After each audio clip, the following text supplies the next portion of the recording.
You're not here by accident. This video didn't show up for someone who's distracted. It appears when something inside starts to awaken. Thoth, the scribe of the gods, doesn't hand out secrets to just anyone. He only reveals himself at the exact moment the soul is ready. And if this message found you now, it's because it's time for you to remember who you really are. For millennia, this knowledge was sealed in symbols, hidden in rituals, and forgotten by entire civilizations. But now it's accessible again, and you're about to find out why. Some will ignore it. Others will feel the call. But only those who are ready will be able to manifest it. All magic is not a trick, but the art of mastering invisible causes, so that the invisible becomes inevitable. And what if I told you there's a force behind everything that is created, visible or invisible, and that Thoth is the silent intermediary of that force? The ancient Egyptians didn't believe the world came about by chance. To them, nothing happened without a purpose. Nothing formed without intention. Before creation, there was thought. And before thought could become reality, someone had to translate it into words. That's where Thoth comes in. He wasn't just a scribe jotting down the whims of the gods. He was the very embodiment of sacred language, the bridge between idea and existence. On the Shabaka stone, one of the oldest records of Egyptian theology, there's an amazing detail. While Atum's heart generated the desire for creation, it was the tongue, symbolized by Thoth, that gave shape to that desire. The heart thinks, the tongue manifests, and Thoth is both. He represents the missing link between the invisible and the visible, between what isn't yet and what begins to be. And here's something interesting. When the Egyptians spoke of creation, they didn't talk about magic. They talked about rhythm, about order, about balance. Nothing was created chaotically. Everything followed a frequency. And Thoth was the guardian of that frequency. That's why he was also the god of time. Not the chronological time we're always chasing, but sacred time. The right time for everything to happen, the time when a truth is born, the exact moment when the soul awakens. Can you grasp how deep that is? To them, speaking was a spiritual act. Every word, an alignment with the divine. Every sound made, an invitation for the invisible to become matter. And all of that went through Thoth, a bird that lives on quiet shores, associated with the moon, with wisdom that watches without haste. It's no coincidence. The moon measures time in cycles, just like the awakening mind needs layers, phases, returns. Thoth isn't a god of instant answers. He's the one who watches your thoughts before they become choices. The one who observes your words before they shape destinies. The one who whispers when you finally go quiet inside. And that's what the ancient initiates knew, that it wasn't enough to think. It wasn't enough to want. It was necessary to align intention, word, time, and consciousness. Because only when everything is in harmony, reality responds. And Thoth was there, silent, recording everything. Every misalignment, every tune-in, every moment the being drifted away, and every moment it found itself again. But what almost no one understands is that this pattern isn't trapped in ancient myths. It's active now. It pulses inside you. The same structure the Egyptians saw in the cosmos also exists in your mind, in your speech, in your vibration. And now, maybe for the first time, you're beginning to notice that creation was never something distant. It's always been something intimate. But if Thoth was the one who manifested God's thought, how can this sacred architecture be accessed by an ordinary human? How can that same structure of manifestation be activated within you, here, now? The word that creates, the verb, is a conscious force. And this is where things start to get even deeper. Because when we talk about Thoth being the bridge between thought and reality, we're not talking about some poetic metaphor. We're talking about a real spiritual, vibrational mechanism. You know that phrase from the Gospel of John? In the beginning was the Word. Yeah, that didn't originate in Christianity. It's an echo, a distant reverberation of something the Egyptians already knew thousands of years earlier. For them, the word wasn't just any word. It was an active principle, a living force, something that doesn't just describe but creates. And this is the part almost everyone overlooks. A word isn't just a sound. It's not just what comes out of your mouth. The word is vibration. The word is a subtle form of living geometry. It carries rhythm, intention, frequency, meaning, and above all, consequence. In ancient Egypt, everything was measured in terms of cosmic harmony. Thoth's role was to record the movements of universal order, what they called mat, and make sure nothing fell out of that flow. But that order wasn't imposed from the outside. It was born from the alignment between intention and expression. In other words, it wasn't enough to want something. It wasn't enough to feel something. It had to be aligned with the vibration of the word. Thoth didn't just write stories. He encoded what was behind them. He saw the invisible that gave rise to the visible. He noted the spiritual weight of every choice, every spoken sound, every thought turned into language, because he knew all creation begins with the word. But not just any word, the living word, the one that carries within it a conscious intention. That's why, in ancient initiations, before a disciple could learn magic, they had to learn silence, because the power of the word is no joke. When it's used unconsciously, it destroys. When used with awareness, it manifests. And now, stop and think for a second. How many words do you throw out each day without realizing it? How many times do you say things like, "My life is hard, nothing ever works out for me, I'm unlucky"? How many times do you repeat phrases that seem harmless, but are actually programming your vibrational field like a reversed spell? Do you see it? You're not just talking, you're creating. With every sentence, you plant something, and the universe, which is responsive by nature, doesn't respond to what you want. It responds to what you vibrate. Thoth understood this perfectly. He didn't judge desires. He simply recorded vibrations, because the universe doesn't operate on worthiness. It operates on coherence. What you say with truth, with presence, with inner alignment, finds an echo.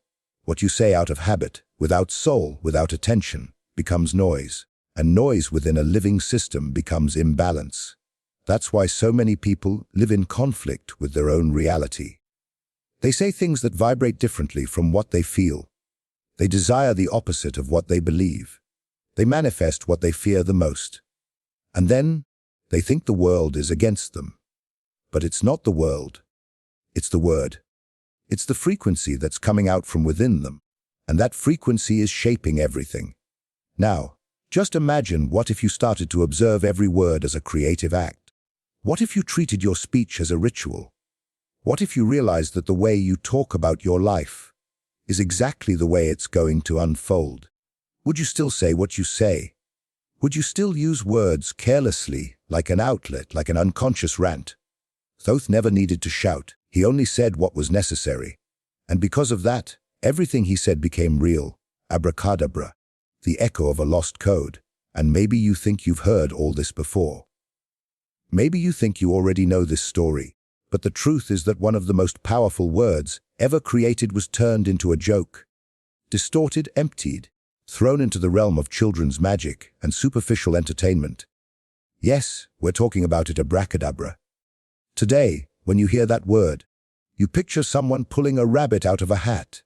But what almost no one knows is that it comes from a sacred language, ancient Aramaic, abracadabra, literally translated, I create as I speak. It's not a spell, it's a principle, a forgotten key of sacred language, a formula that echoes the same spiritual foundation recognized by different initiatic cultures, including the vibrational roots of the Egyptians. Eliphas Levi, one of the most influential occultists of the 19th century, said that abracadabra wasn't a decorative word, but a symbol of spiritual geometry. In practical Kabbalah schools, it was written in the shape of an inverted triangle, losing one letter per line until only a dot remained. That image symbolized the collapse of creation into the center of the self, a reduction of creative energy to the core of its source, consciousness. And here's something essential: the power of the word doesn't lie in the language. It lies in the vibration. The sound itself carries a frequency. The tone, the rhythm, the intention, all of that is part of the formula. In the oldest spiritual traditions, among Chaldeans, Hebrews, and Egyptians, certain sounds were chanted not to impress but to activate subtle realities. The word was used with reverence, with precision, with purpose. And maybe at this point, you're starting to understand why Thoth is remembered not as a creator of magical formulas, but as a symbol of divine intelligence that connects the invisible to the visible, the one who represents the vibration that turns intention into form. Not because he invented these formulas, but because he designs the space where they can exist. Now, take a deep breath and think. How many words do you throw out every day without noticing? How many times do you say, "My life is hard, I'm never lucky, this will never work," without realizing it? You're declaring your reality like someone casting a reverse spell, an inverted abracadabra. That's what shocks many when they wake up, realizing that the reality they live in wasn't forced from the outside. It was whispered quietly, daily, by their own voice, and that repetition shaped their field, their vibration, their destiny. But now, you can start doing it differently. You can start speaking differently. Not like someone trying to affirm something they don't feel, but like someone beginning to remember that speech is one of the most direct bridges between spirit and the world. And maybe, just maybe, that word that seems silly, almost childish, is a fragment of a much older system, a manifestation code that was diluted over time, hidden among symbols, scattered across different cultures, but that can still be reactivated. And what if that code is just a doorway? What if there's something even greater hidden right beyond it? The Book of Thoth, between the gift and the doom, in the records of Egypt. From the Ptolemaic period, an ancient text known as the Tale of Setnakamwas and Nanfakapta reveals a story that, at first glance, seems like a legend but carries a message far too deep to ignore. According to the text, there was a hidden book, a book attributed to Thoth, kept in a chest, surrounded by serpents, sealed with spells and layers of protection. And inside it, two spells. The first allowed one to hear the speech of animals and control the skies, waters, and earth. The second, even more dangerous, allowed one to see the gods themselves. But what happened to those who dared to touch it before they were ready? Nanfakapta found the book. He broke the seals. He read the spells. And because of that, he lost what was most precious to him. His son died. His wife died. And even though he kept the book with his own body in his tomb, he couldn't escape the price. Years later, Setna, drawn by the promise of power, sought the same book, and again, the consequence was immediate. His mind was overtaken by illusions, his family put at risk, and his soul nearly dragged into ruin. Do you see how serious this is? It wasn't just about a magical object. The book was symbolic. A mirror? It didn't grant power. It revealed whether the soul was in a condition to sustain it. And if the ego was greater than the awareness, the knowledge itself became destruction. The teaching isn't in the spell, nor in the invocation. It's in the posture of the one who approaches the mystery. Because no wisdom can survive in arrogant hands, and no sacred gift can remain with someone who seeks it out of vanity. This is true initiation, to be touched by the mystery without being consumed by it. And maybe this book, so sought after by kings, magicians, and priests, was never a literal object. Maybe it represents a state of access, a level of inner vibration where certain truths finally reveal themselves. But for that to happen, something must break. Not outside of you, inside. And that's where we begin to understand Thoth's role as the one who observes, records, and balances. Not as someone who judges, but as someone who shows the exact reflection of what each soul is vibrating. In the Book of the Dead, Thoth appears in one of the most iconic scenes in Egyptian tradition. The newly departed soul is brought to the Hall of Judgment. At the center of the scene, a scale. On one side, the feather of Ma'at, the symbol of cosmic truth. On the other, the heart of the deceased. And Thoth is the one who writes down the result. But here's the detail that changes everything. This judgment doesn't start after death. It's already happening now. With every thought you accept as truth, with every word you repeat without awareness, with every emotion you feed day after day, all of that is being recorded, not by a distant God, but in your own vibrational field. And the scale is still there, not as punishment, but as a mirror, because the reality you live is not random. It's the reading of what's written inside you. Life doesn't respond to what you wish for, it responds to what you are, and the cruelest, or most liberating part of that truth is that most people try to change the outside world without ever asking what's being broadcast from within. You can repeat positive affirmations all day long, but if your vibration is rooted in fear, anger, scarcity, the scale doesn't lie. The judgment isn't out there. It's right here, in the way you live, in the way you think, in the way you react to the world. And it's not Thoth who punishes you. It's the very frequency you hold that decides what stays or what collapses. Manifestation is not a wish. It's a tuning, and this is the point where most people get stuck. Because your whole life, you were taught to want a car, a job, love, healing, a way out. But almost no one taught you how to tune in. In the tradition of Kabbalah, one of the oldest and deepest schools of wisdom in the world, the concept of manifestation is completely different from the logic of modern desire. There, the verb, to manifest, doesn't mean forcing reality to obey. It means aligning it with what's already true inside you. The word Kabbalah comes from the Hebrew lekabel, which means to receive.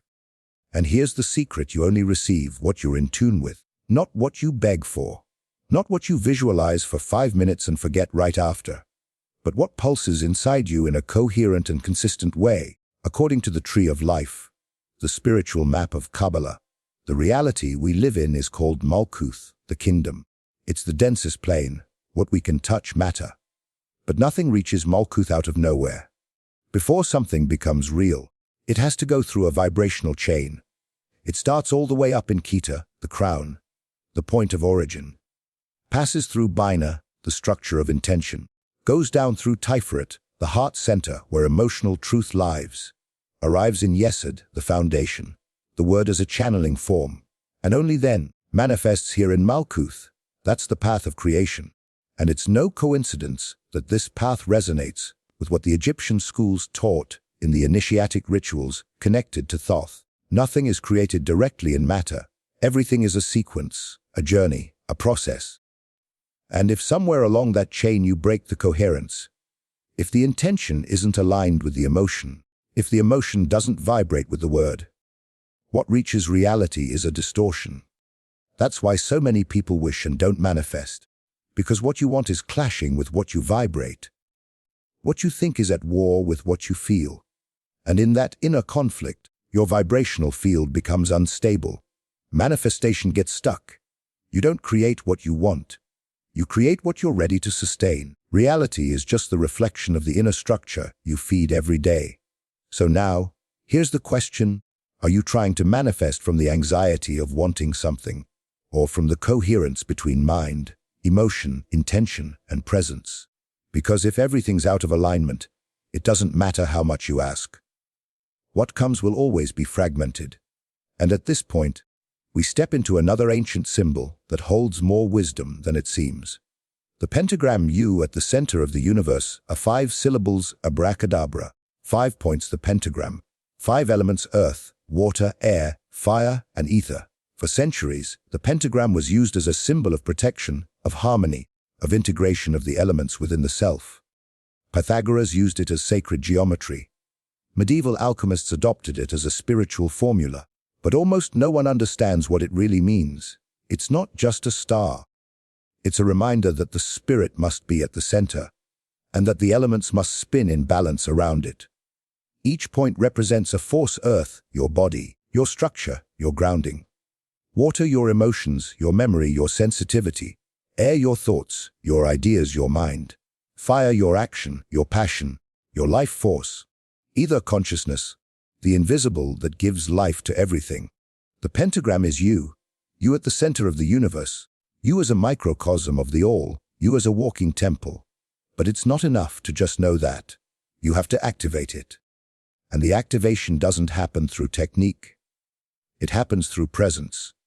When you honor each element within yourself, when you care for your earth, purify your water, calm your air, direct your fire, and reconnect with your spirit, in that moment, the star is no longer outside. It pulses within you, and the word you speak, even silently, becomes creative. But every structure needs a base, and even the pentagram needs to be supported by something, because if there's no root, any symbol becomes just decoration, and any knowledge turns into just another pretty theory. So now tell me, what holds all these elements together inside you? You are the last tablet, the message that Thoth writes now. And that's where a lot of people get lost. Because after discovering the power of the word, the temptation is to use it without measure, to say everything, reveal everything, repeat, teach, affirm. But the ancients knew that not every truth is ready to be spoken. And the more sacred something is, the more silence it requires around it. In the Egyptian mysteries, the sacred word was always surrounded by ritual silence, not as censorship, but as protection. Not to hide, but to preserve. Thoth, as a symbol of the intelligence that manifests the invisible, also represents the intelligence that knows when to be silent. Because before the creative word comes the fertile silence. Before sound comes the space where the sound will vibrate. And that space needs to be clean. That's why initiates took a vow of silence. It wasn't a vow of fear. It was a vow of alignment. They knew that speech born from an impatient ego, a restless mind, or a wounded heart creates nothing. It only confuses, only dilutes, only spreads noise. But speech that is born from silence, that one crosses dimensions. That's why the great masters always spoke little. Not because they knew less, but because they knew too much to waste it on ears that weren't ready yet. Because every word has a price, and every sacred word spoken with awareness opens portals. Portals of understanding, portals of healing, portals of revelation. That's why Thoth didn't speak to impress. He spoke to inscribe, to leave a mark where there had only been chaos. And maybe you feel that now. This silent moment between understanding and transformation. That exact point where something inside you understands that it's no longer about speaking what you know, but about living what you remembered. And this is the point in the journey where everything changes. Because what used to be a search becomes recognition. And what used to be a path becomes a mirror.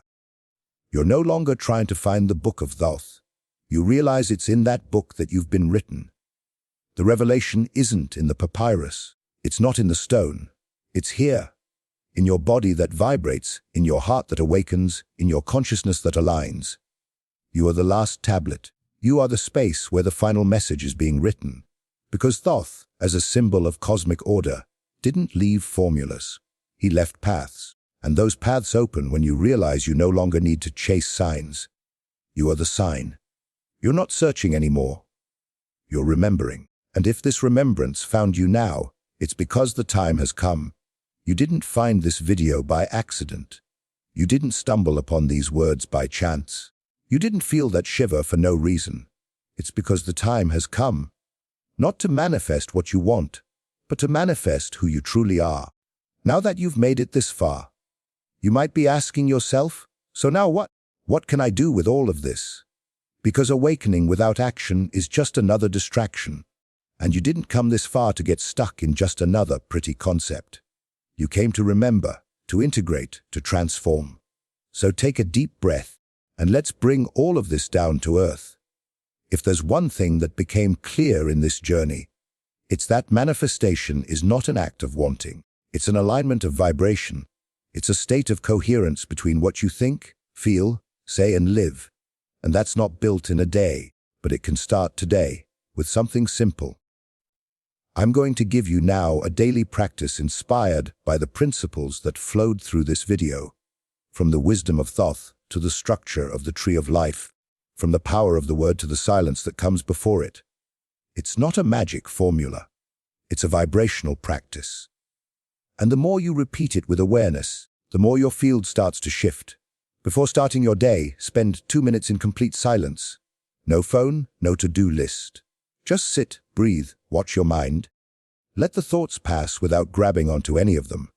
This space creates the inner ether, the subtle element where your word will have power. Now, choose one single affirmative phrase to repeat with presence. But not just any phrase. It has to reflect what you want to sustain, not what you want to achieve. Example: my consciousness guides my reality. I only speak what I'm ready to live. I am one with the invisible order that holds the whole. Say it out loud 3 times, with your body upright, with your feet on the ground, with your eyes closed. Feel the vibration of the phrase spreading inside you. Now, perform a simple action with full presence. It could be making coffee, making the bed, lighting a candle. but do it as if you're writing a new line in your own book of Thoth. With intention, with care, as if every gesture is being recorded in the universe, because it is. Throughout the day, observe your speech, not to censor yourself, but to take responsibility. Did you say something that's not aligned with who you want to be? Fix it, breathe, and say it again. This time, with coherence. You don't have to become a mystic. You just need to remember that everything you say is creating your field. And everything you repeat turns into reality. That's the hidden principle behind abracadabra. That's the veiled symbol in Thoth's scale. That's the root of all true manifestation. You create as you speak, but you only manifest what you're ready to sustain. So use the word as a sacred tool. Use silence as the temple where it's born. And use your life as living proof that spirituality isn't something too mystical to be lived. It's simple. It's daily. It's now. If you practice this for 7 days straight with real presence, you'll feel the difference. And when you feel it, you won't want to go back to living on autopilot. Because once you've tasted the power of living with coherence, you'll never settle for just surviving again. Now, tell me, are you ready to live what you speak? And before you go, if this message spoke to your soul, and if you want to help this channel grow and allow more people to be touched by content like this, there's a direct way to support. The contribution link is in the first pinned comment. Your help allows this message to reach even further. The truth is spreading, and you're part of it. See you in the next video.